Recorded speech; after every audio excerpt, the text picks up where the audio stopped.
بسم اللہ الرحمن الرحیم۔ نماز کے بارے میں ہم جانتے ہیں کہ طہارت کے عالم میں انجام دینا چاہیے، اور طہارت کی دو قسمیں ہیں، ایک لباس اور بدن کی طہارت اور دوسری وضو اور غسل کی طہارت۔ یہ دو طرح کی الگ الگ طہارتیں ہیں جو نماز میں چاہیے، مگر ان دونوں طہارتوں میں فرق ہے۔ نماز کی وضو اور غسل کی طہارت ایسی طہارت ہے کہ اگر اس میں کہیں کسی طرح کی غلطی نکل آئے تو پھر نماز کو صحیح کرنے کا کوئی طریقہ نہیں ہوتا، پھر وہ نماز باطل سمجھی جائے گی۔ اور اس کے مقابلے میں اگر لباس اور بدن کی طہارت ہے، اس میں اگر غلطی نکل آئے تو نماز دوبارہ پڑھنے کی ضرورت نہیں پڑے گی۔ مثلا فرض کیجئے کہ ایک شخص نماز پڑھتے وقت اس کو یقین ہے کہ میرا بدن بالکل پاک ہے،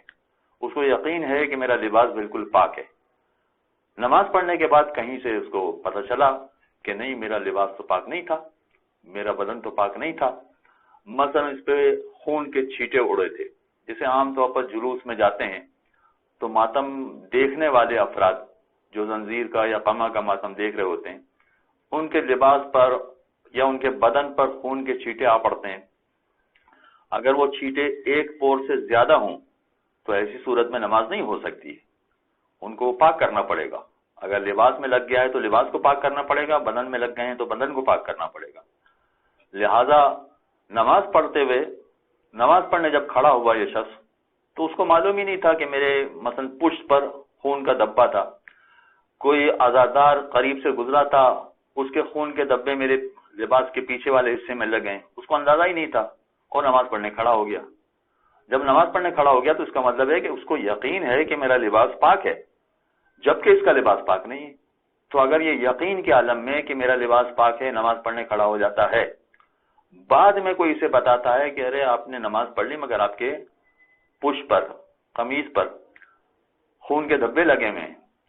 تو اس کو دوبارہ نماز پڑھنے کی ضرورت نہیں ہے۔ لہذا لباس کی نجاست یا بدن کی نجاست، نماز پڑھتے وقت انسان کو یقین ہو کہ یہ پاک ہے، بعد میں پتہ چلے کہ نہیں نجس تھا، تو ایسی صورت میں اس نماز کو دوبارہ پڑھنے کی ضرورت نہیں ہے۔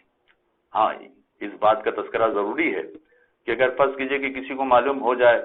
کہ میرا لباس نجس ہو چکا ہے، جسے عام طور پر خواتین بچوں کے کپڑے بدلی کر رہی ہوتی ہیں تو ان کے کپڑے پیشاب آلود ہو جاتے ہیں، پیشاب والے ہو جاتے ہیں، اسی وقت پاک کرنا ضروری نہیں تھا، لہذا انہوں نے نہیں کیا، یہ سوچ کر کہ نماز سے پہلے یا تو کپڑے بدل لیں گے یا اس کو پاک کر لیں گے۔ لیکن جب نماز پڑھنے کا وقت آیا تو وہ بھول گئیں اور اسی پیشاب والے کپڑے میں اس نے نماز پڑھ لی، تو اب نماز معاف نہیں ہوگی، یعنی اس کو دوبارہ نماز پڑھنا پڑے گی۔ ایک مرتبہ نجس ہو جانے کا پتہ چل جائے، اس کے بعد چاہے بھول جائیں اور اگر اسی لباس میں نماز پڑھ لیں تو یہ نماز کافی نہیں ہوگی، اس کو دوبارہ پڑھنا پڑے گی۔ لیکن وضو اور غسل کا مسئلہ ذرا مختلف ہے، بلکہ تین چیزیں، وضو، غسل اور تیمم۔ اگر یہ غلط ہو گیا تو چاہے نماز پڑھنے سے پہلے معلوم ہو تب بھی نماز غلط ہے، نماز مکمل کر لینے کے بعد پتہ چلے تب بھی نماز غلط ہے۔ جیسے فرض کیجئے ہمارے پاس کچھ لوگ آتے ہیں جو یہ کہتے ہیں کہ جب ہم چھوٹے تھے تو بچپن میں ہمیں وضو کرنے کا طریقہ یہ سکھایا گیا تھا کہ پہلی مرتبہ ہاتھوں کو دھونا واجب ہے، ہاتھوں اور چہرے کو، دوسری مرتبہ ہاتھ اور چہرے کو دھونا مستحب ہے، اور تیسری مرتبہ ہاتھ اور چہرے کو دھونا ڈبل مستحب ہے۔ اس طرح سے ہمیں سکھایا گیا تھا 3 مرتبہ دھونا، اور ہم 3 مرتبہ دھویا کرتے تھے اور نماز پڑھ لی۔ آج 20 سال کے بعد یہ کہا جا رہا ہے کہ نہیں، پہلی مرتبہ دھونا واجب ہے، دوسری مرتبہ دھونا مستحب ہے، اور تیسری مرتبہ دھونا نماز کو باطل کر دیتا ہے۔ تو اب ہم نے جو نمازیں پڑھی ہیں جس میں ہم نے 3 مرتبہ وضو میں ہاتھوں کو بھی دھویا تھا اور چہرے کو بھی دھویا تھا، اور ہم نے تو نیک نیتی سے دھویا تھا، ہم تو چاہتے تھے کہ زیادہ ثواب حاصل کریں، مگر آج یہ کہا جا رہا ہے کہ چونکہ وضو میں آپ نے 3 مرتبہ دھو لیا لہذا آپ کا وضو باطل ہے، اور وضو باطل ہے تو نماز باطل ہے۔ تو کیا 20 سال کی نماز ہمیں دوبارہ پڑھنا پڑے گی؟ جی ہاں، وضو کی طہارت ایسی ہے کہ جس کے بارے میں اگر بعد میں پتہ چل جائے کہ یہ غلط تھی تو دوبارہ نماز پڑھنا پڑتی ہے۔ یا کچھ خواتین ہوتی ہیں مثلا جو نیل پالش استعمال کرتی ہیں، ان کو معلوم ہوتا ہے کہ نیل پالش رکاوٹ ہے وضو کرنے میں، تو وضو کرنے سے پہلے وہ نیل پالش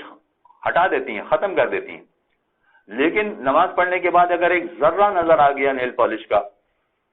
اور پھر اگر یہ پوچھا جائے کہ نیل پالش ایک ذرہ باقی رہ گیا تھا، تو کیا ہمارا وضو صحیح ہے یا غلط ہے؟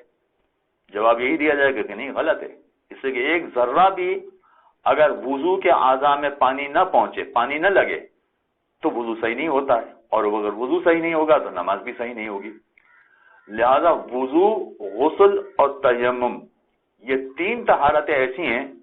کہ نماز پڑھنے کے بعد بھی اگر پتہ چلے کہ اس میں غلطی ہو گئی تھی تو یہ عبادت غلط ہو جاتی، یعنی وضو، تیمم یا غسل یہ غلط ہو جائے گا، جس کا نتیجہ یہ ہوگا کہ نماز بھی غلط ہو جائے گی۔ لہذا ان دونوں میں فرق یہ ہے، اب میں اپنی زبان میں آپ کو، فقہی زبان میں آپ کو سمجھا رہا ہوں کہ وضو، تیمم اور غسل، اس میں طہارت واقعی چاہیے، حقیقتاً طہارت چاہیے، جبکہ لباس کی طہارت اور بدن کی طہارت، اس میں طہارت ظاہری چاہیے۔ اب جو افراد ان جملوں کو سمجھ رہے ہیں اس کو سمجھانے کا اس وقت نہیں ہے، موقع نہیں ہے، لہذا وضو، غسل اور تیمم میں طہارت واقعی اور لباس اور بدن میں طہارت ظاہری کافی ہے۔ وصلی اللہ علی محمد وآلہ اللهم صل على محمد وآل محمد